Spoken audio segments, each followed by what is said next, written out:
जीवन योग, जीवन योग, जीवन योग, जीवन योग, जीवन योग, जीवन योग, जीवन योग, जीवन योग।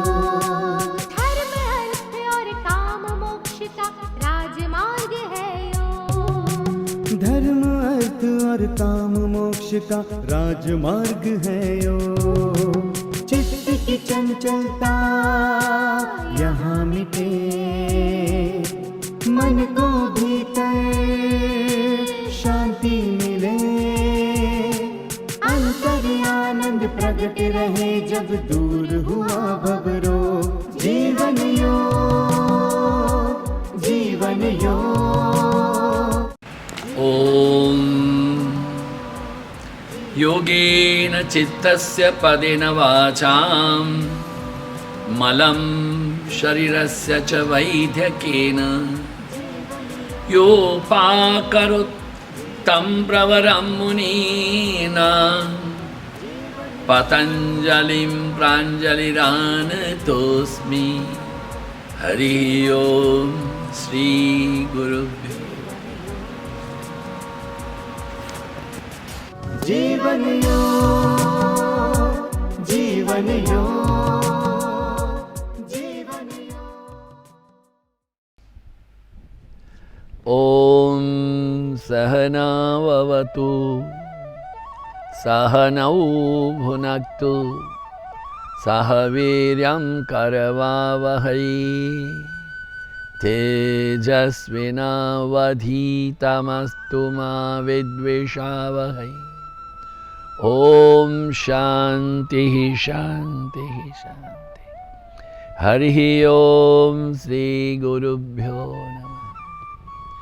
गुरु भगवान श्री स्वामी शिवानंद जी महाराज को प्रणाम। परमात्मा के प्रत्यक्ष स्वरूप गुरुदेव श्री स्वामी चिदानंद जी महाराज को प्रणाम।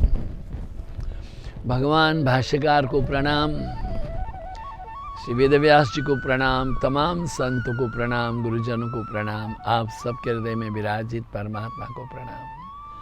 नमो नारायण, नमो नारायण। श्रुति ने कहा विश्वम दर्पण दृश्यमान नगरी।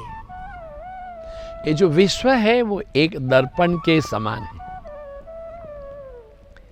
दर्पण के सामने हम खड़े हो जाएं तो क्या दिखेगा? हमारा अपना ही चेहरा दिखेगा। इसलिए जब हमारे मन में ऐसा होता है कि इस व्यक्ति ने हमारी टीका की है, हमारी निंदा की है, हमारे लिए बहुत असभ्य वर्तन किया है, तो वह अपने ही व्यक्तित्व की झांकी या प्रदर्शन कर रहा है। दुखी नहीं होना, क्योंकि समाज में सात्विक लोग बहुत कम हैं। तामसिक लोगों से दुनिया भरपूर है, राजसिक तो ये बहुत कम है। अगर हम थोड़ा भी मन के ऊपर संयम कर लेते हैं, प्रत्येक परिस्थिति में वज्र के समान दृढ़ हो जाते हैं, मन को हमेशा ठंडा रखते हैं, शांत रखते हैं, यही सबसे बड़ा ज्ञान है। जीवन की सबसे बड़ी उपलब्धि ही यही है। हमारे विदेशों में करोड़ों रुपया जमा रहे बैंकों में, हमारी पत्नी सुशीला हो, रूपवती, गुणवती, शीलवती हो, बच्चे भी अच्छे हो, धंधा व्यापार भी अच्छा चलता हो, साल में 2 बार स्विट्जरलैंड घूमने भी जाते हैं, किंतु मन में सदा शंकाशील रहते हैं। मन में सदा ही एक अस्थिरता रहती है, चंचलता रहती है, मन में हमेशा क्षुब्धता रहती है। तो ये पत्नी अच्छी, बच्चे अच्छे, पैसे से हम बाजार में जाकर के, कलकत्ता के चौरंगी में जाकर के, दिल्ली के कॉनॉट प्लेस में जाकर के हम कभी भी मानसिक शांति को खरीद कर सकते नहीं हैं। आपके लिए एयर कंडीशन कमरा हो सकता है, बड़ा सुंदर पलंग हो, किंतु वो आपको नींद नहीं दे सकते हैं। आपके पास 56 भोग रखा हो, वो भूख वो जागृत नहीं कर सकते हैं। भोग के उपभोग के लिए जो भूख है हमारे अंदर उत्पन्न होनी पड़ेगी। अगर हम शरीर से स्वस्थ हैं, मन से प्रसन्न हैं, तो फिर हमको 56 भोग की आवश्यकता नहीं है ना।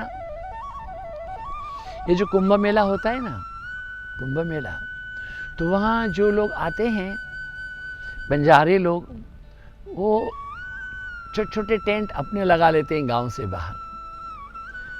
फिर वो 3 पत्थर रख लेते हैं, जंगल की लकड़ियों के बीच में बाटी सेकते हैं, गेहूं का आटा खुरदरा थोड़ी नमक डाल करके उसमें सेक लेते हैं, और उसके ऊपर में एक पतीली में वो सब्जी दाल समझो एक ही है, पानी ही होता है। वो पानी है, उतना नमक भी तेज, मिर्च भी तेज, प्याज लहसुन भी तेज, और देखे तो आलू 1 या 2 ही टुकड़ा मिलेगा। कभी आपने खाया क्या ऐसा?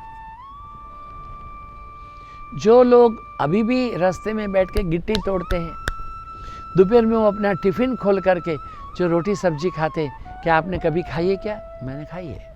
हाँ, हमारे आश्रम में अष्टलक्ष्मी भवन का भगवती को वहाँ पर विराजित करना था।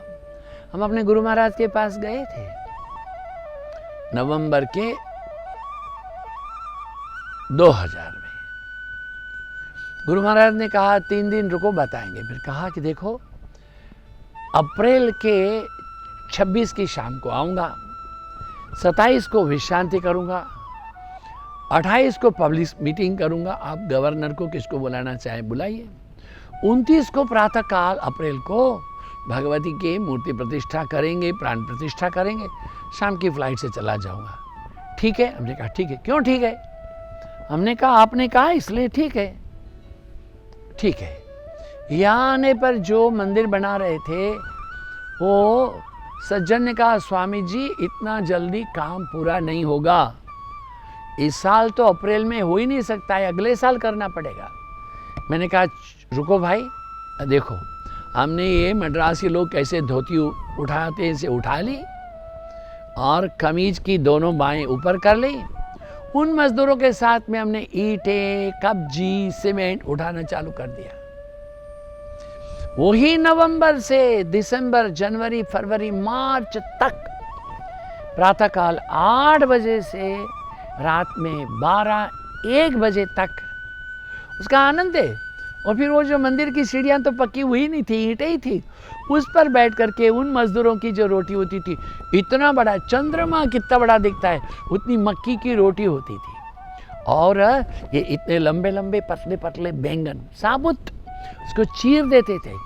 आह, इतना नमक है, इतनी मिर्ची है, इतना प्याज है, इतना लहसुन है, और तेल कसम खाने की। 2 बैंगन खा लेते थे, आधी रोटी खा लेते थे उसी के साथ बैठ करके।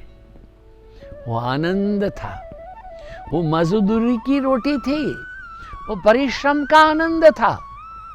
तो ये जो है, हमने कभी अपने आप को अपने घेरे से हमने बाहर लाने की कोशिश नहीं की है। हमने अपने चारों ओर एक घेरा बना के रख दिया है। आज मैं आज़ाद हूँ दुनिया की चमन में। ये इतना बड़ा आसमान है, इतनी बड़ी दुनिया है, उसको फेस करना सीखो कैसी भी अवस्था में।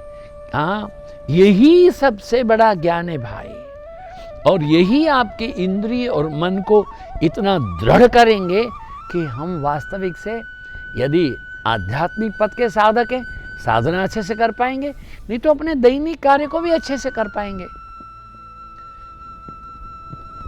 ज्योतिर्मय चेतना की उपलब्धि के लिए ये अत्यंत आवश्यक है। कैवल्य धाम की प्राप्ति के लिए ये अत्यंत आवश्यक है। भूल जाएं कि हम शरीर हैं कि मन है, नहीं, हम आत्मा हैं, नित्य सत्य शुद्ध बुद्ध अजो नित्य शाश्वतो यम पुराणो न हन्यते हन्यमाने शरीरे। हमने 100 भी किताबें पढ़ी हैं, किंतु फिर भी यदि आपको थोड़ा कुछ कह दे तो तकलीफ हो जाती है, बड़ा मुश्किल काम है। ये पुस्तकें पढ़ने का हेतु क्या हुआ भाई? हाँ, उनको क्या बोलते बताए? क्षमा करना मुझको। उनको बोलते हैं भारस्य वेत्ता न तो चंदनस्य। जैसे एक प्राणी है, उसके ऊपर बोझ में चंदन की 5 मन लकड़ी रख दें, उसको पता नहीं है कि क्या है, वो समझता है बोझ ही है, वो नहीं जानता है कि एक एक लकड़ी का कीमत है, वो लाख लाख रुपया है। तो वो भारत से वेचता है, वो चंदन का बोझ खरीदने वाला नहीं है, बोझ का बात है। भारत से वेचता न तो चंदन से। तो मात्र किताबों को पढ़ते रहने से या पढ़ कर के प्रवचन करते रहने से, जब तक हम उन किताबों को अपने जीवन में पर्याय ना करें, अपने जीवन में निधिध्यासितव्य, अपने जीवन में उसको रिफ्लेक्ट ना करें, जो मैंने आज सुना उसको मैंने सोचा क्या, अपने जीवन में उसको, बहुत जरूरी बात है। क्या कहा है कि कोई भी छोटी निंदा टीका करता है तो हमारी खोपड़ी गर्म हो जाती। खोपड़ी में क्यों बोल रहा हूँ, मैं ऐसा सुनने का आदी हूँ। हमारे यहाँ एक बिहारी दोस्त थे, बोलते स्वामी जी मेरे को कोई गलत कहे तो मेरी खोपड़ी गर्म हो जाती है। क्यों गर्म होती? गलत क्या कहा भाई, गलत क्या कहा? तो सुनना, सोचना कि उन्होंने जो कहा है वो ठीक है कि नहीं है। मेरे को खोपड़ी गर्म नहीं करना चाहिए था। That's all. अपने आप को टटोलो नारायण। यदि हम अपने मन की और अपने शरीर की जो तादात्म्य है वो उसको अगर संतुलित रखते हैं, समत्वम योग उच्यते, समत्वम युक्ताहार विहारश्च युक्त कर्मश्च चेतसु युक्त स्वप्नावबोधस्य योगो भवति दुःखः। युक्त आहार विहार चाहिए। ये युक्त आहार विहार नहीं है तो फिर कोई भी हमको क्यों घायल होते हैं? हमारा अहंकार है ना, वो घायल होता है। ये अहंकार क्या है भाई? व्हाट इज अहंकार? क्या होता है, क्या चीज है? व्हाट यू आर, तुम्हें कौन जानता है? मर जाओगे तो किसके पीछे 20 लोग रोएंगे, किसके पीछे 2 लाख लोग रोएंगे। 4 दिन में सब भूल जाएंगे ना। एक महात्मा गांधी है जिनको अभी तक हम याद कर रहे हैं, और दुनिया भर के तमाम देशों में उनके बुत बने हुए हैं। देखिए ये कैसी सुंदर बात है। हमको कौन जानता है? मगर एक बात है कि यदि हम अपने आप को, किसी ने कुछ कहा जिसको आप अपमान कहते हो और आप गुस्सा नहीं करते हो, क्रोध में नहीं करते हो, तो आप वस्तुतः शक्ति संपन्न हैं। किसी ने कुछ कहा और आप विचलित हो गए तो आप दुर्बल हैं। गुरुदेव श्री स्वामी शिवानंद जी महाराज ने अपने क्रोध शमन पुस्तक में लिखा कि इस पार शिवानंद आश्रम है, उस पार है वो स्वर्गाश्रम है। स्वर्गाश्रम से नौका चलती है, शिवानंद आश्रम में खड़ी होती है। शिवानंद आश्रम से नौका चलती है, मुनि की रेती से चलती है, स्वर्गाश्रम में खड़ी होती है। अब एक नौका पूरी भरी है, वो एक बार गई तो दूसरे 15-20 मिनट तक नहीं आएगी। आजकल तो प्रोफेशनल नौकाएं बन गई हैं, पहले तो यही हाथ से चलाने वाली थी। एक आदमी ने सोचा कि मेरी नौका छूटे, दौड़ के आया और कूदा। वो थोड़ा पहलवान आदमी था, कूदा और किसी के ऊपर गिरा। तो जिसके ऊपर गिरा उसने बोला, 2 गाली दे दिया, असभ्य, देखता नहीं, ऐसा भी कहा। जो कूदा था उसने, जिसने असभ्य वर्तन किया कि कुछ बोला, उसको उठा करके गंगा जी में फेंक दिया, चालू नौका में। गुरु महाराज कहते हैं दोनों ही कमजोर हैं। जिसके ऊपर वो व्यक्ति गिरी है तो भाई साहब आपको चोट तो नहीं लगी? ना जी चोट नहीं जी। ओ आई एम सॉरी, आपको चोट तो नहीं लगी। बात हो गई पूरी, द मैटर ओवर। और उन्होंने कुछ गाली दिया तो यार मेरे को माफ कर दे, मेरी नौका छूट जाएगी, तब भी बात हो जाती थी।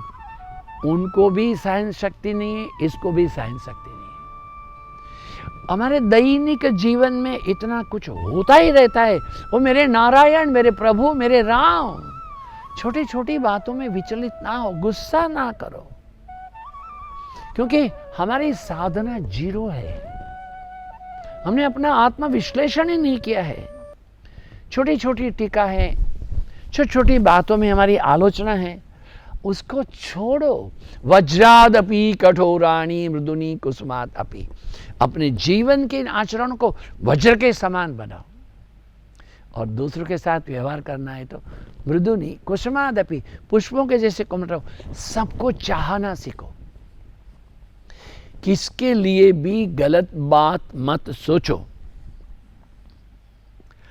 आपका जो दुश्मन है, जो आपको नाश करना चाहता है, उसके लिए भी प्रार्थना करो, उसके लिए भी अच्छा सोचो। ये वस्तुतः थोड़ा मुश्किल तो है, किंतु आध्यात्मिक प्रगति और मुक्ति चाहने के लिए ये आचरण करना ही पड़ेगा। पूज्य बापू जी, महात्मा गांधी जी के बारे में हम कह चुके हैं कि बिरला हाउस में बैठ कर के वो चरखा चला रहे थे, यूँ करके पुलिस कमिश्नर ने आके कहा, बापू आज आप प्रार्थना में नहीं जाएंगे। बापू ने कुछ भी जवाब नहीं दिया, बापू ऐसे ही चरखा चलाते रहे। आप मेरी बात क्यों नहीं सुनते हो? बापू ने जवाब नहीं दिया। पुलिस कमिश्नर ने कहा, 3 युवान आपको मारने के लिए आए, हमने 2 को पकड़ लिया, 1 क्राउड में है, आज आप प्रार्थना में मत जाओ। बापू ने कहा, अगर मुझे अभी आपने बता दिया कि प्रार्थना में जाने या आने के समय मेरी मृत्यु होने वाली है और मैं प्रार्थना में नहीं जाऊं, तो इससे मुझसे बड़ा कोई कायर नहीं होगा। ठीक है, मैं आपका हाथ पकड़ के चलूँगा। बापू ने कहा, ये जो कपड़े हैं ना पुलिस के, निकालो, पिस्तौल को छोड़ो, तब प्रार्थना में चलो। आप क्यों नहीं समझते? बापू ने कहा, आप कभी नहीं समझ सकते। जब बापू चलने लगे, एक और मनु जी, एक और आभा जी हाथ पकड़ के चल रही हैं। उस भीड़ भड़के में हजारों लोग जा रहे थे प्रार्थना में। जय जय, हाथ में पिस्तौल तमंचा लिए, जय जय। बापू के नजदीक आकर के बोला, क्या आपको पता है आज आपको कोई मारने वाला है? बापू ने कुछ भी जवाब नहीं दिया। फिर से पूछा, अगर कोई आपको गोली मारेगा तब आप क्या करोगे? बापू रुके नहीं, लंबी लंबी कदम में चलते चलते बोले, तो मैं ईश्वर से कहूँगा कि उसे माफ़ करे।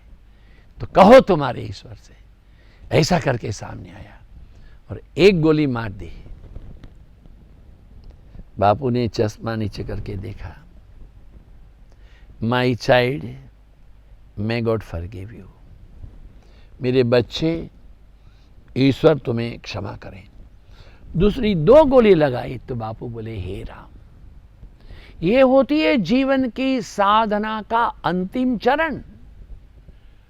मृत्यु के समय भी मौत सामने आए तो उसको भी, मौत देने वाले को भी क्षमा करना, यही हिंसा विरोध है, यही अहिंसा परमो धर्म है। बहुत जरूरी है, हमको ऐसे आचरण का अभ्यास करना ही पड़ेगा। यही वास्तविक संन्यास है। ये कपड़ा बदली कर देना कोई संन्यास नहीं होता है। जो वास्तविक सन्यासी है वो समझता है कि मेरा तो शरीर ही नहीं है। वो शरीर का श्रृंगार करे कि शरीर का नाश करे, कोई भेद नहीं है। ऐसी अवस्था में अपमान, अनादर, अपशब्द, कर्कश शब्द से कभी भी डरना नहीं। अनेक प्रकार के कड़वे अनुभव आएंगे, उन तमाम अनुभवों में भी स्वस्थ बन करके रहना। अगर आप आध्यात्मिक उन्नति चाहते हो, जितनी मानसिक शांति, शांता, आत्मस्थता होगी, उतनी ही आपकी प्रगति अधिक अच्छी होगी। हम कहते हैं कि हम नहा लें, तिलक विलक लगा लें और बैठ के प्रवचन कर लें, आए तो लोगों को ऐसे कर लें, किंतु कोई सुई चबाए तो पता चलता है कि कैसे चुभी है। ये बात है, ये बहुत ज़रूरी बात है। देखिए, पांडवों ने कितना सहन किया था, सोचो ना अपने आप को। द्रौपदी ने कितना सहन किया था। नैतिक हिम्मत और आध्यात्मिक शक्ति का हमें जागरण करना ही पड़ेगा। वो कब होगा? जितना प्रभु का नाम हमारे भीतर जाएगा।